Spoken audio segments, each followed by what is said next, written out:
Fala galera, tudo bem? Seja bem-vindo, bem-vinda a mais uma aula de Biologia com o professor Luiz Carlos Silva Júnior, mais conhecido também como Primandade. Essa aula de hoje nós vamos falar sobre ciclos biogeoquímicos.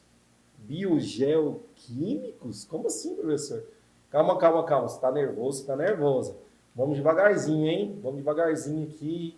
Editor, põe a música aí para nós dançar, para animar o povo. Isso aí é a música, ó. A música rolando. Você vai descontraindo. Na aula de biologia é assim, biologia é vida.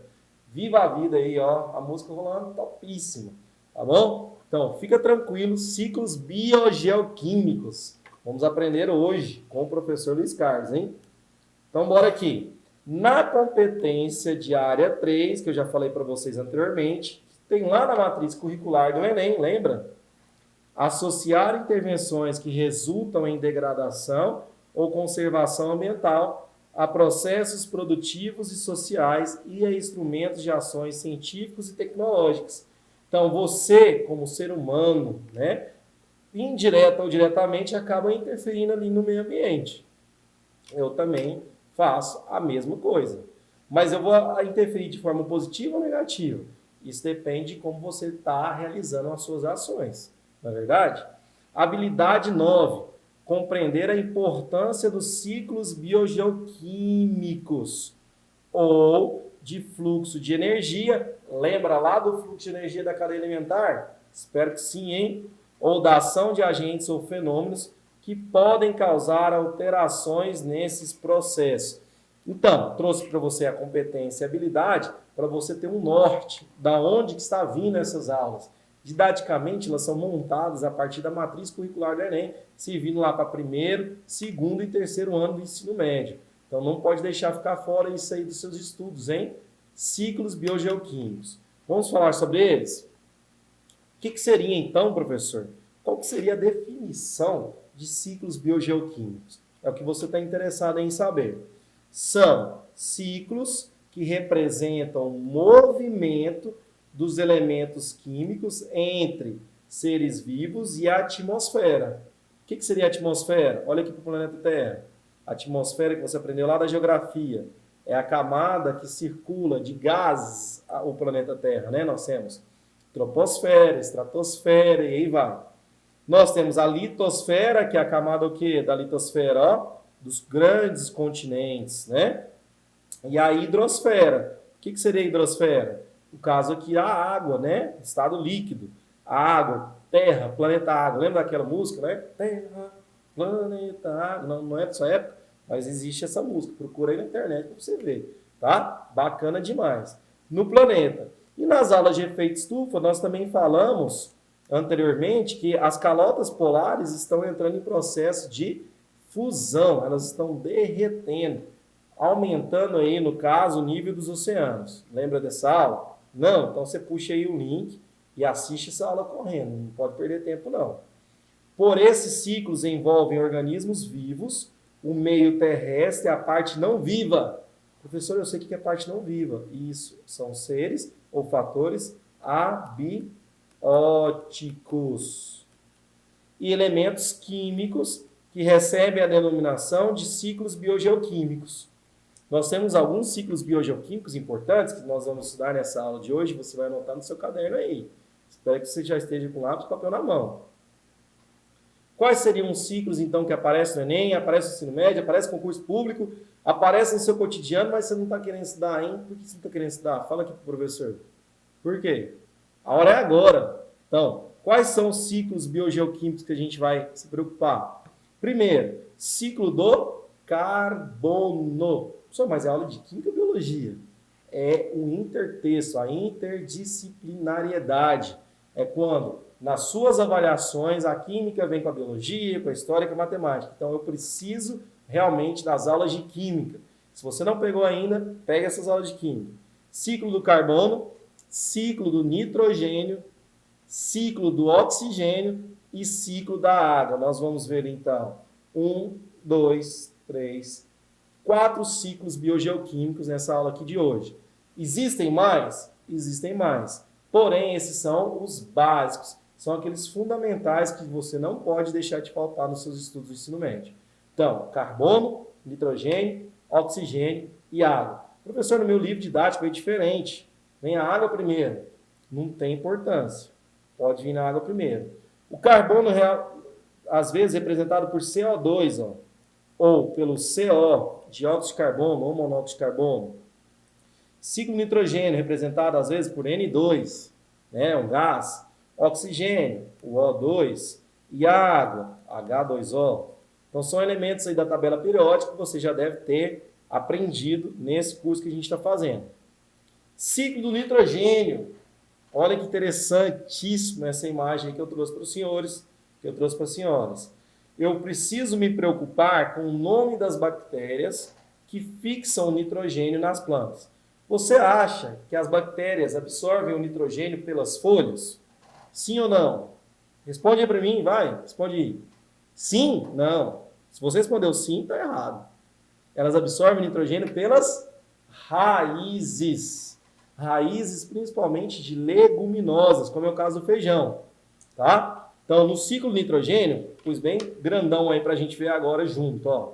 Eu tenho lá em cima o nitrogênio na atmosfera, né? Onde nós estamos na troposfera. Nós temos uma grande quantidade de nitrogênio circulando a gente. Ele, inclusive, entra pela inspiração e sai pela expiração. Mas nós, seres humanos, utilizamos o nitrogênio pela alimentação. Beleza. O ciclo nitrogênio está lá. O nitrogênio vai ser fixado. Fixação. Por onde? Pelas raízes das leguminosas. Pelas raízes das leguminosas. Bactérias fixadoras de nitrogênio como nodos de raízes de leguminosas. Então, ele vai ser fixado, porque a planta sozinha não consegue fazer isso, em uma relação chamada de mutualismo. A planta fornece glicose para a bactéria, enquanto a bactéria fixa o nitrogênio para a planta. Uma depende demais da outra. É uma simbiose obrigatória. É uma relação ecológica. Fixou no seu livro didático ou na internet, você já deve ter visto que essas bactérias podem ser chamadas também de bactérias do gênero Rhizobium. Rhizobium. Só lembrar do Harry Potter, né? As magias lá que tem, no latim. Rhizobium. Lembrou? Rhizobium. Ficou fixo aí nessa cabeça? São as bactérias fixadoras. Ficou fixo? Fixadoras. Pegou? Dessas bactérias, passam para as bactérias fixadoras de nitrogênio, aonde? No solo, num processo chamado de amonificação. Você vai aprender melhor isso nas aulas de química. A amônia, então, que é o NH4, pode ser utilizada por outros tipos de bactérias, chamadas bactérias nitrificantes. Aí ficou mais fácil, hein? Bactérias nitrificantes. As primeiras, Rhizobium. Num processo chamado de nitrificação. Ok? Vamos girar. As bactérias nitrificantes vão produzir nitritos. NO2-. Você também vai aprender isso na aula de química. E aí as bactérias nitrificantes, olha, o errozinho aí, ó, sutil, ó. A primeira chama nitrificantes. Nitrificantes, fixadoras de nitrogênio também. A primeira chama Rhizobium. Vão produzir nitratos. NO3-. Nitrato. E esse nitrato vai voltar para onde? Para as plantas. Pronto, fechei o ciclo? Não. Porque eu preciso dos seres que a gente viu nas aulas de cadeia alimentares, chamados de decompositores. Eles vão decompor a matéria orgânica morta, então vai que o coelhinho morre. Ah, o coelhinho morreu. Ele tem que ser decomposto. Por que ele vai ser decomposto? Pelas bactérias? Sim. Pelos fungos? Sim.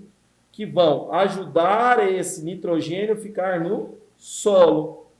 Vai ajudar esse nitrogênio a ficar no solo. Então, eles colaboram para o processo de reciclagem da matéria. E quando esse nitrogênio volta para a atmosfera, professor, em forma de nitrogênio, N2? Quando eu tenho as bactérias, anotem aí, desnitrificantes. Nitrificar é uma coisa, desnitrificar é outra coisa. Desnitrificar, devolve o nitrogênio para a atmosfera.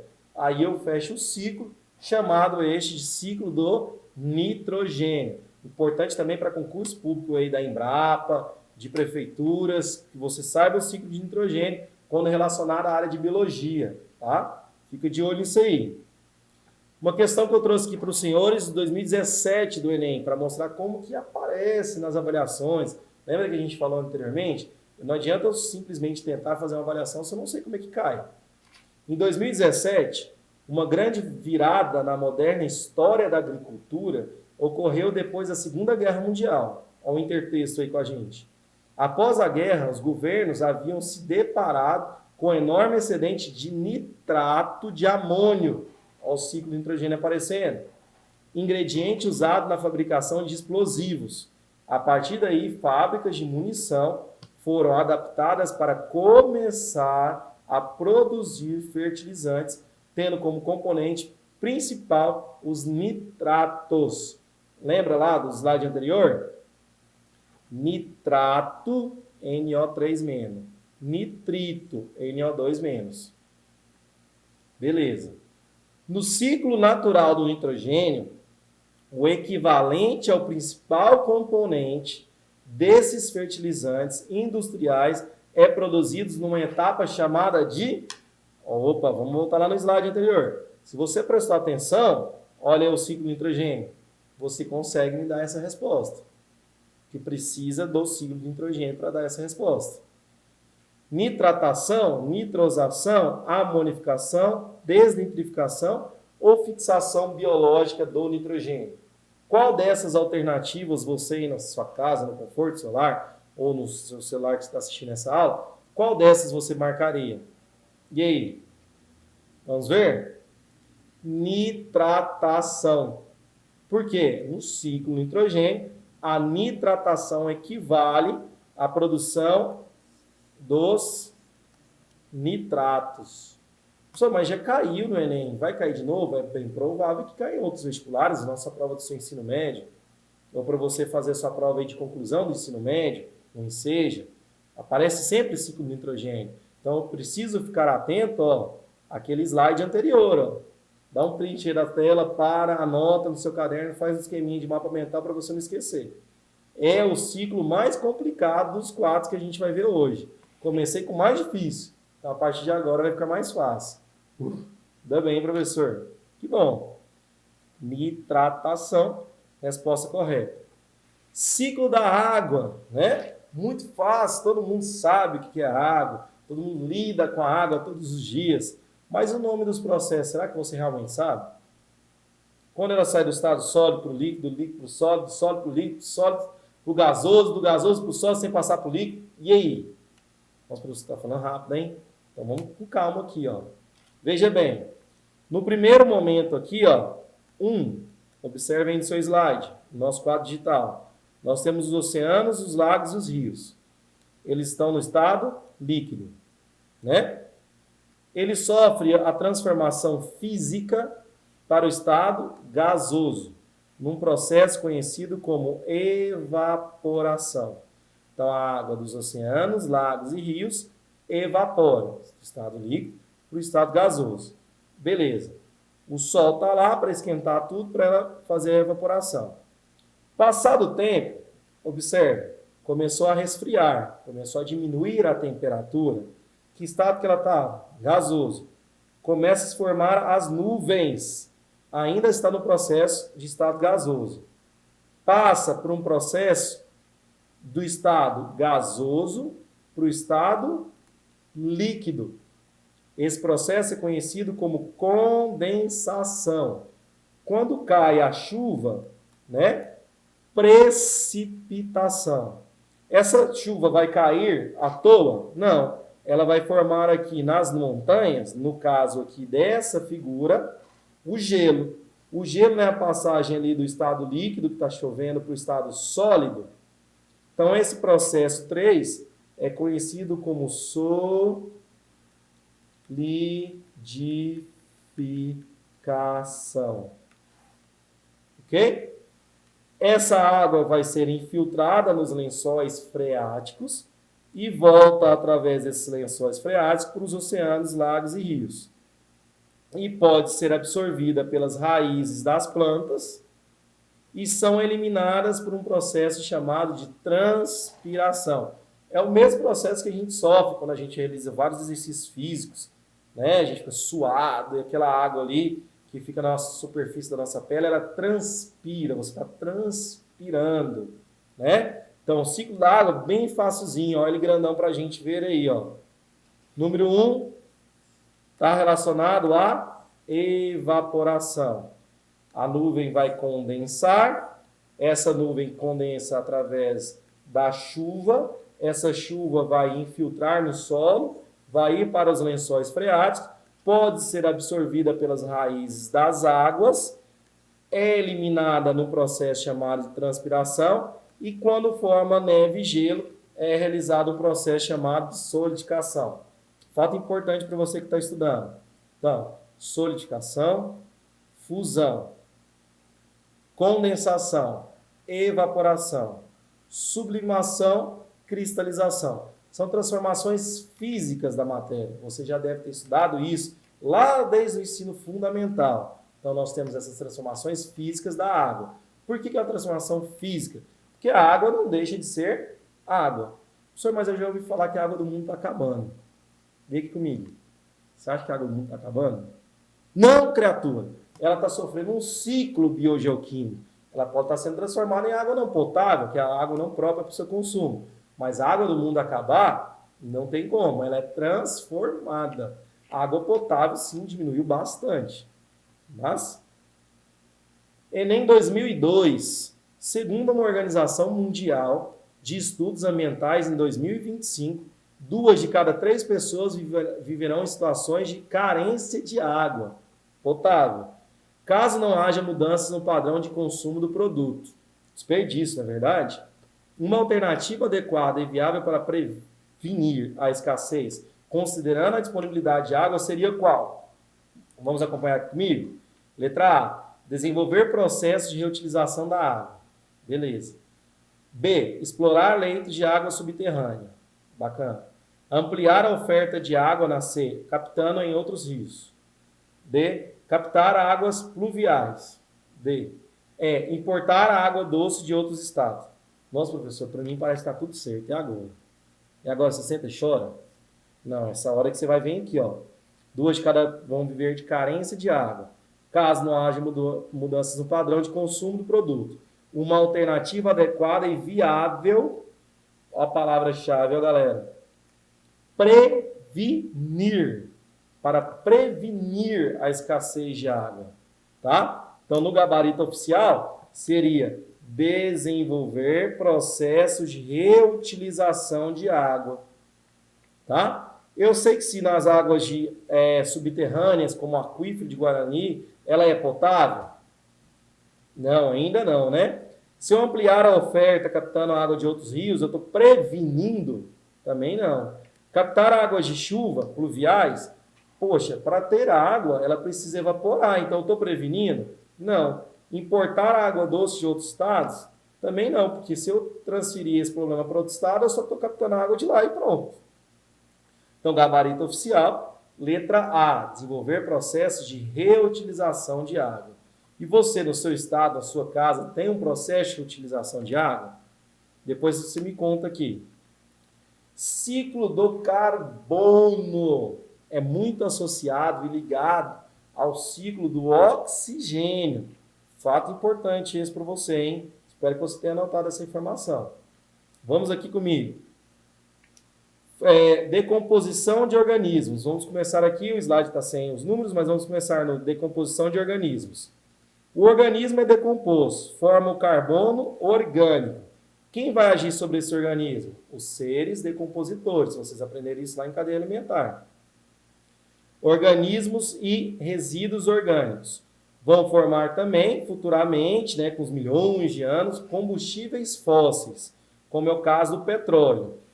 As árvores, os seres vão respirar, todos os seres vivos, incluindo os seres humanos, as aves, bactérias, todos os seres vivos vão respirar. Essa respiração vai eliminar o dióxido de carbono, tanto de plantas quanto de animais.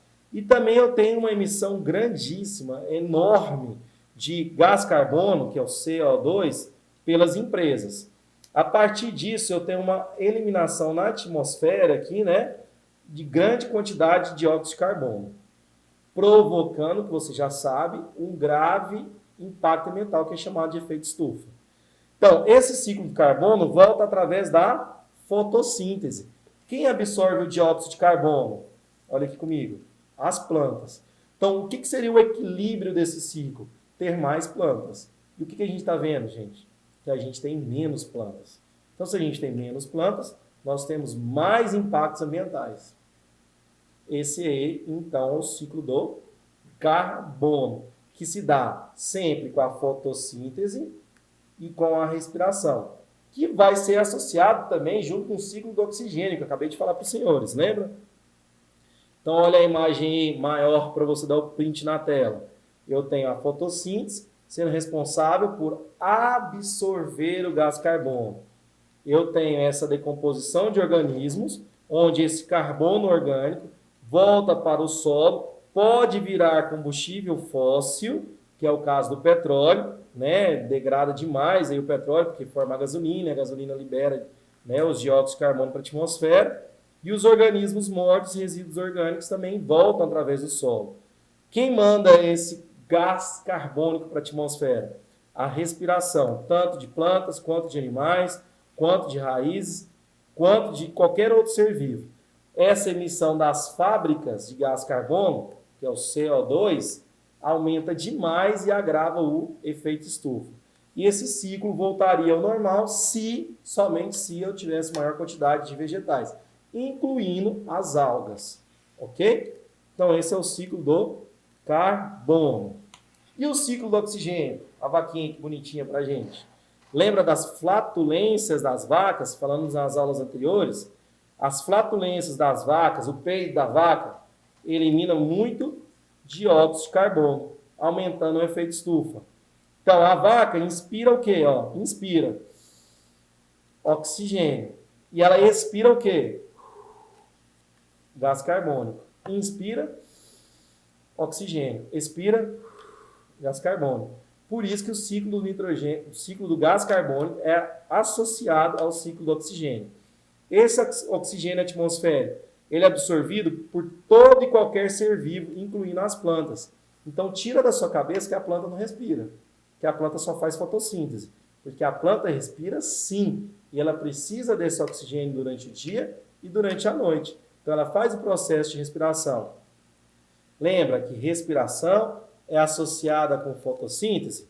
Como assim, professor? Vamos colocar de caneta diferente aqui para vocês verem. Roxo. Na respiração, eu tenho uma liberação de CO2. Na fotossíntese, eu tenho uma absorção de CO2.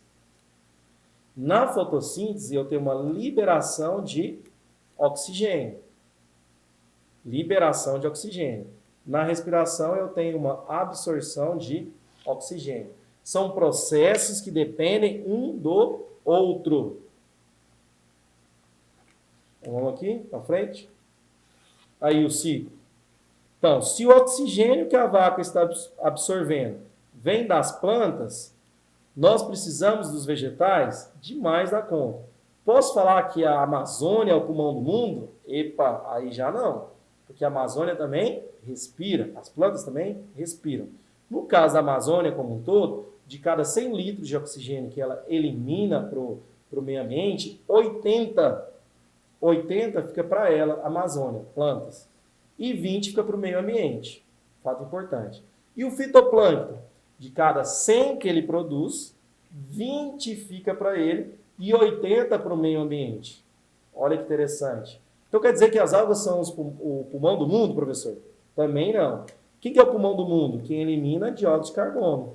São os seres vivos como um todo, incluindo os seres humanos. O que eu posso fazer para diminuir essa quantidade de gás carbônico?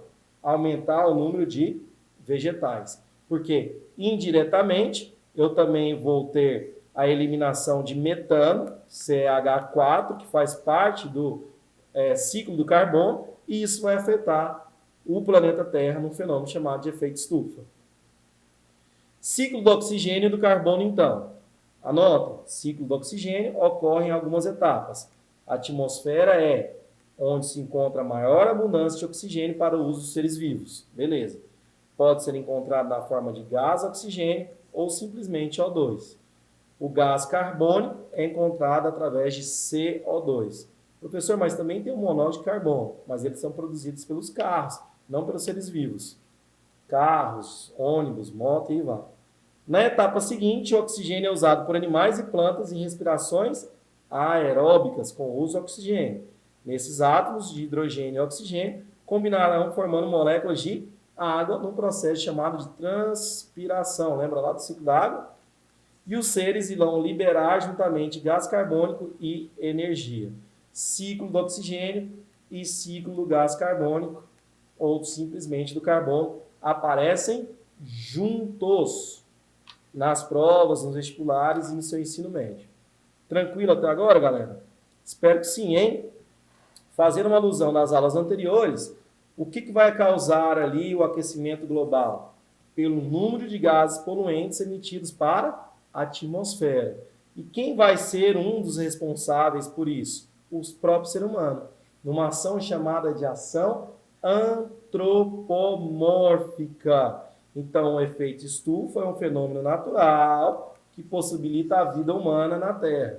Mas o aquecimento global e o agravamento com a elevação da temperatura causada pelos seres humanos vai aumentar o nível dos oceanos, vai causar derretimento das calotas polares, interferindo em todos os ciclos biogeoquímicos. Em todos os ciclos biogeoquímicos. Bacana? Essa fonte é o que a gente trouxe lá do Ministério do Meio Ambiente. E olha que interessante, uma parcela do calor é irradiada ao espaço. O buraco na camada de ozônio, ele faz ao contrário, em vez de ele eliminar, ele retém a temperatura aqui, ele retém os raios de sol no planeta Terra. Uma charge que eu trouxe para os senhores aqui, através de uma linguagem não verbal, onde eu tenho lá o Papai Noel, né, levando uma geladeira para entregar onde? No Polo Norte ou Polo Sul? No Polo Sul. Os pinguins vivem no Polo Sul, o urso polar no Polo Norte. É aqui mesmo. Por que está precisando de geladeira? Olha lá, a própria charge respondendo. Por conta do aquecimento global, por conta da interferência humana nos ciclos biogeoquímicos, incluindo carbono e oxigênio. Top essa charge, né? É uma linguagem não verbal que refere, faz inferências aí ao efeito estufa. Beleza? Galerinha, vou terminando essa aula de hoje com um conteúdo que você vai utilizar no seu dia a dia, inclusive nas reportagens de televisão que você vai ver e para seu ensino médio. Beleza? Fica com Deus, foco, fé e determinação. Valeu!